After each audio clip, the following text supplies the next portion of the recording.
एक बंद कमरा, अंदर एक लाश, दरवाजा अंदर से बंद है। पहली नजर में ये एक सीधी सादी खुदकुशी लगती है, लेकिन क्या हो अगर कातिल खुद मरने वाला ही हो? क्या कोई अपनी मौत को एक साजिश में बदल सकता है? आज हमारे पास हैं शरदिंदु बंद्योपाध्याय की कहानी व्योमकेश और बरदा के कुछ अंश हैं। और ये सिर्फ एक जासूसी कहानी नहीं है, ये इंसानी फितरत, लालच और धोखे की परतों को खोलती है। चलिए इस उलझे हुए मामले की तह तक चलते हैं। यहाँ दिलचस्प बात यह है कि ये कहानी इस सवाल से शुरू नहीं होती कि कातिल कौन है, बल्कि इस सवाल से शुरू होती है कि सच क्या है। और व्योमकेश हमें सिखाते हैं कि सच हमेशा मतलब सबूतों में नहीं, बल्कि इंसानी मनोविज्ञान की गहराइयों में छिपा होता है। तो कहानी की शुरुआत होती है व्योमकेश बख्शी से। वो अपने दोस्त अजित के साथ बैठे हैं जब शशांक बाबू नाम के एक सज्जन उनसे मिलने आते हैं और वो अपने दोस्त कैलाश बाबू उनकी रहस्यमयी मौत की गुत्थी सुलझाने में मदद चाहते हैं। वो बताते हैं कि कैलाश बाबू अपने घर में मृत पाए गए और कमरा अंदर से बंद था। हाँ, और पुलिस इसे खुदकुशी मानकर केस बंद भी कर चुकी है। यहीं पर कहानी का वो क्लासिक सेटअप तैयार होता है जिसे हम लॉक्ड रूम मिस्ट्री कहते हैं, बंद कमरे का रहस्य। ये एक ऐसा सेटअप है जो मतलब तुरंत दिमाग को उलझा देता है। लेकिन यहाँ एक पेंच है। आमतौर पर लॉक्ड रूम मिस्ट्री में सवाल होता है कि कातिल बाहर कैसे निकला जी, पर यहाँ तो पुलिस कह रही है कि कोई कातिल था ही नहीं। तो फिर शशांक बाबू को शक क्यों आ रहा है? यही तो इस कहानी की पहली परत है। शशांक बाबू को लगता है कि ये खुदकुशी इतनी परफेक्ट है कि वो असली हो ही नहीं सकती। उन्हें इसमें साजिश की बू आ रही है। और व्योमकेश भी ये भांप लेते हैं कि कभी कभी जो चीज बहुत सीधी सादी दिखती है वही सबसे ज्यादा उलझी हुई होती है। और इस उलझन को बढ़ाने के लिए कहानी में कुछ और किरदार भी हैं। सबसे पहले हैं कैलाश बाबू का भतीजा देव कुमार बाबू। विरासत का सीधा वारिस वही है, तो शक की सुई उस पर जाना तो मतलब लाजमी है। बिल्कुल, और उसका बर्ताव भी बहुत अजीब है। वो किसी ढोंगी स्वामी के प्रभाव में है और अपने चाचा की मौत से ज्यादा दुखी नजर नहीं आता। वो जैसे किसी और ही दुनिया में रहता है। जासूसी कहानियों में ऐसा किरदार हमेशा मुख्य संदिग्ध होता है। लेकिन एक और किरदार है ताराशंकर बाबू। उनकी बेटी देव कुमार के साथ भाग गई थी। अब वो अपनी बेटी तो वापस चाहते ही हैं, साथ ही 17,000 रुपए भी मांग रहे हैं। तो यहाँ पैसे और रिश्तों की एक और गुत्थी जुड़ जाती है। किरदारों का ये जाल कहानी को एक दिलचस्प मोड़ देता है। हर किरदार का अपना एक मकसद है। देव कुमार को पैसा चाहिए, ताराशंकर को भी पैसा और अपनी बेटी चाहिए। इससे ये सवाल उठता है कि क्या मौत का संबंध विरासत के लालच से है या फिर किसी प्रेम प्रसंग और धोखे से? हाँ बिल्कुल, ये कई संभावनाओं के दरवाजे खोल देता है। व्योमकेश तहकीकात करने कैलाश बाबू के घर जाते हैं। घर का माहौल बड़ा वीरान और रहस्यमयी है और वहां उनकी मुलाकात होती है देव कुमार से, जो आते ही अजीबोगरीब बातें करने लगता है। वो कहता है कि उसके चाचा की आत्मा घर में भटक रही है। एक मिनट के लिए सोचिए, एक जासूस जो तर्क और विज्ञान पर यकीन करता है, उसे सबसे पहला सुराग क्या मिलता है? एक भूत। यहीं पर कहानी में एक नया और बहुत ही दिलचस्प किरदार आता है, बरदा यानी बरदा। अच्छा, बरदा भूतों और आत्माओं के शौकीन है। एक तरह से कह सकते हैं कि परावैज्ञानिक मामलों के विशेषज्ञ हैं। हाँ, और उनका आना कहानी को एक बिल्कुल अलग दिशा में ले जाता है।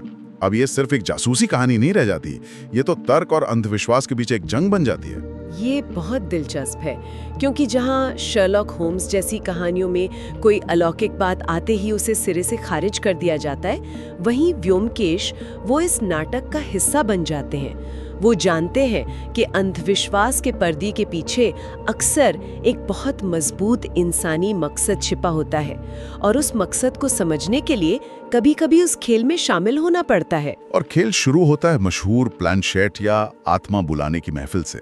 बरदा के कहने पर सब लोग, व्योमकेश, शशांक बाबू और देव कुमार, एक अंधेरे कमरे में एक गोल मेज के चारों ओर बैठते हैं। माहौल एकदम डरावना बना दिया जाता है।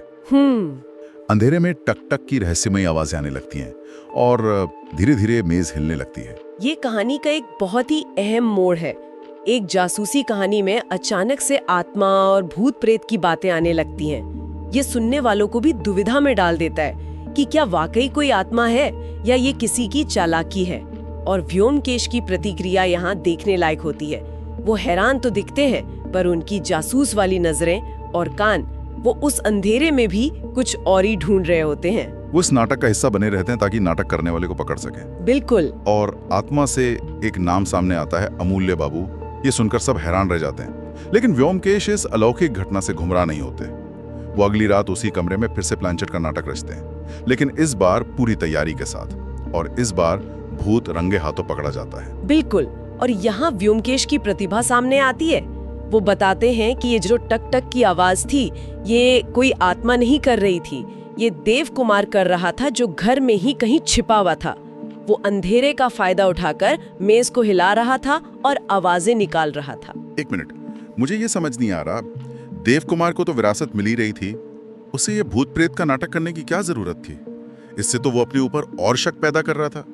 तो क्या इसका मतलब ये है कि वही कातिल था और जांच को भटकाने के लिए सब कर रहा था? आपका सवाल बिल्कुल जायज है, और यही व्योमकेश भी सोचते हैं। पहली नजर में तो यही लगता है कि देव कुमार ने अपने चाचा को मारकर ये भूत का नाटक रचा ताकि सब डर जाएं और वो आराम से संपत्ति पर कब्जा कर ले। लेकिन यही कहानी का सबसे बड़ा और सबसे चौंकाने वाला मोड़ आता है। ओह, तो भूत का पर्दाफाश होना असली राज नहीं था? नहीं, वो तो सिर्फ एक परत थी। असली राज तो अब खुलता है। व्योमकेश बताते हैं कि कैलाश बाबू की मौत खुदकुशी ही थी, लेकिन ये एक साधारण खुदकुशी नहीं थी। ये एक सोची समझी शैतानी साजिश थी। क्या मतलब? कोई अपनी ही खुदकुशी की साजिश क्यों करेगा? सख्त नफरत करते थे। उन्हें लगता था कि देव कुमार एक ढोंगी स्वामी के चक्कर में पड़कर आवारा हो गया है और उनकी मेहनत की कमाई का हकदार नहीं है। और वो बिल्कुल नहीं चाहते थे कि उनकी सारी संपत्ति देव कुमार को मिले।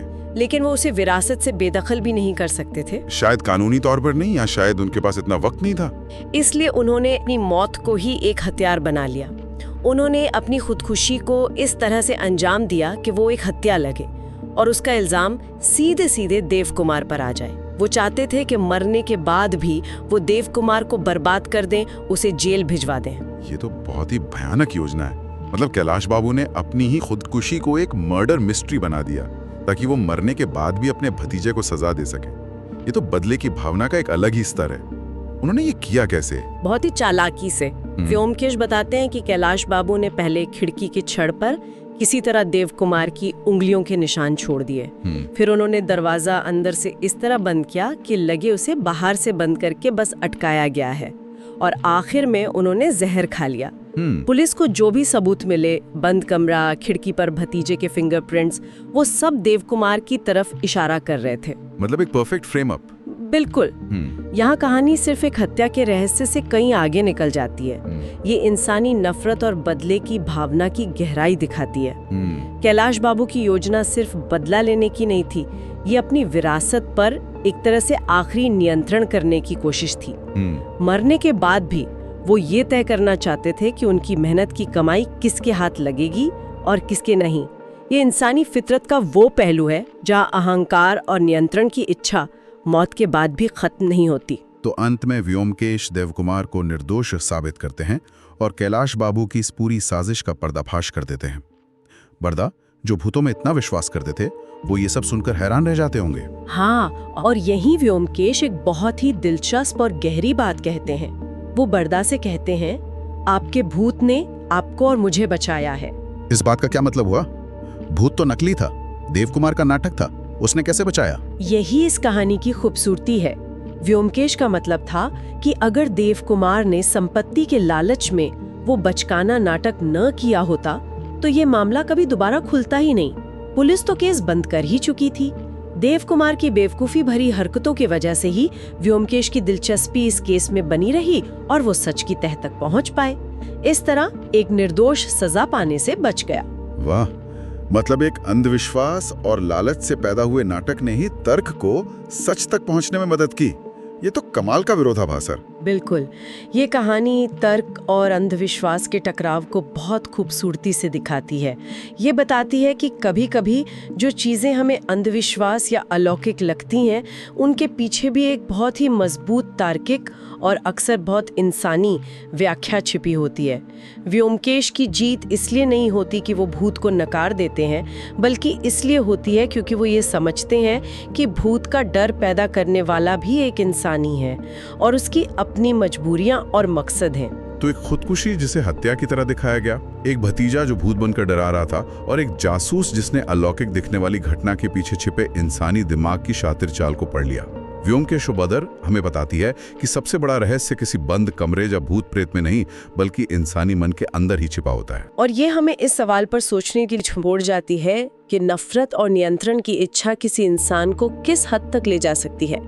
क्या कोई व्यक्ति अपनी मौत को भी एक हथियार के रूप में इस्तेमाल करने की योजना बना सकता है, सिर्फ इसलिए कि उसकी संपत्ति किसी ऐसे व्यक्ति को ना मिले जिसे वो नापसंद करता है? ये सिर्फ एक जासूसी कहानी नहीं, बल्कि इंसानी मनोविज्ञान पर एक यादगार टिप्पणी है जो पूछती है कि जब हम इस दुनिया से जाते हैं तो पीछे क्या छोड़ जाते हैं, विरासत या नफरत।